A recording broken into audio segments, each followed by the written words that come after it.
যে আওয়ামী লীগকে পুনর্বাসন করার একটি চক্রান্ত চলছে। এই চক্রান্ত কোনোভাবেই সফল হতে দেওয়া যাবে না।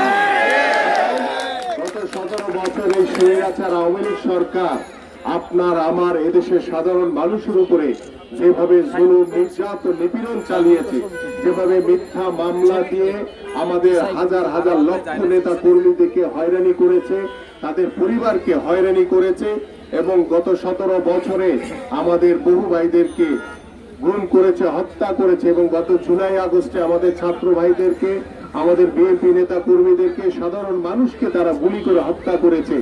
এই রক্তের দাগ এখন পর্যন্ত শুকায়নি। প্রিয় নেতৃবৃন্দ, আমরা দৃঢ়ভাবে বলতে চাই, যাদের হাত রক্তে রাঙানো তাদের বাংলাদেশে কোনো রাজনীতি করার অধিকার নাই।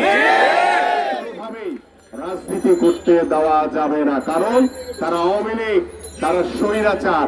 আওয়ামী লীগ মানে হচ্ছে একটা গালি, কি বলে তুই আওয়ামী লীগ, গালি।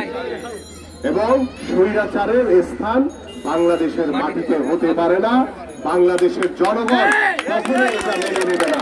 আমরা দৃঢ়ভাবে বিশ্বাস করি যে বিএনপি এদেশের সাধারণ মানুষের দল, বিএনপি এদেশের জনগণের দল এবং বিএনপি এদেশের জনগণকে সাথে নিয়েই আগামীর যে পথ চলা, একটি সুন্দর সমাজ গড়ার জন্য যে লক্ষ্য নিয়ে কাজ করছি, আমরা একটি সমৃদ্ধশালী বাংলাদেশ গড়ার লক্ষ্য নিয়ে যে আমরা কাজ করছি এবং একটি মানবিক বাংলাদেশ গড়ার লক্ষ্য নিয়ে যে কাজ করছি, সেটা আমরা এদেশের সাধারণ মানুষকে সাথে নিয়ে বাংলাদেশের মানুষের যে প্রত্যাশা, যে আকাঙ্ক্ষা, একটি অবাধ সুষ্ঠু নির্বাচন, সেই নির্বাচনের মাধ্যমে জনগণের সরকার প্রতিষ্ঠিত হবে এবং জনগণের সরকারই একমাত্র বাংলাদেশে পরিপূর্ণভাবে রাষ্ট্র কাঠামো সংস্কার করবে, পুনর্গঠন করবে এবং নতুন ভাবে ঢেলে সাজাবে।